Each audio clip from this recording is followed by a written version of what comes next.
சிறகடிக்க ஆசை சீரியல்ல இருந்து விலகுன கோமதி பிரியா விஜய் டிவில ஒளிபரப்பாயிட்டு வரக்கூடிய ரொம்ப பெரிய வரவேற்பு பெற்று வரக்கூடிய சிறகடிக்க ஆசை சீரியலோட நாயகியா நடிச்சிட்டு வரக்கூடிய கோமதி பிரியா மலையாள தொலைக்காட்சி தொடர்லயும் நடிச்சிட்டு வராங்க.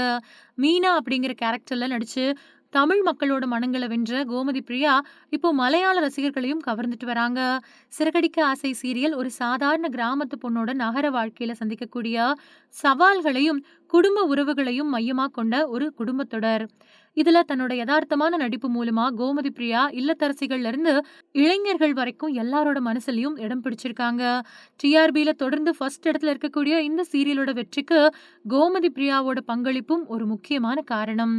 இந்த நிலையில சிறகடிக்க ஆசை சீரியலோட மலையாள ரீமேக்கான செம்பனீர் பூவே அப்படிங்கிற தொடர்லயும் கோமதி பிரியா நடிச்சிட்டு வந்தாங்க. அந்த சீரியல்ல ரேவதி அப்படிங்கிற கதாபாத்திரத்துல நடிச்சு மலையாள ரசிகர்களையும் வெகுவா கவர்ந்துட்டு வந்தாங்க.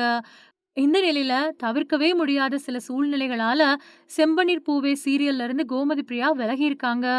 இத பத்தி அவங்க தன்னோட சமூக வலைதள பக்கத்திலயும் சொல்லியிருந்தாங்க. ஆனாலும் மலையாளத்துல அவங்களுக்கு கிடைச்ச வரவேற்பு அவங்களோட ரசிகர்கள் மத்தியில பெருமளவு பேசப்பட்டு வருது. கோமதி பிரியா தமிழ் திரையுலகத்துல ஓவியா சீரியல் மூலமா அறிமுகமானாலும் சிறகடிக்க ஆசை சீரியல் தான் அவங்களுக்கு பெரிய புகழையும் ரசிகர் பட்டாளத்தையும் பெற்றுக் கொடுத்தது. அவங்களோட நடிப்பு மூலமா கிடைச்ச இந்த வரவேற்பு எதிர்காலத்துல அவங்க தமிழ் அப்புறம் பிற மொழி தொடர்கள்ல மட்டும் இல்லாம திரைப்படங்கள்லயும் நடிக்க வாய்ப்பு இருக்கிறத காட்டுது.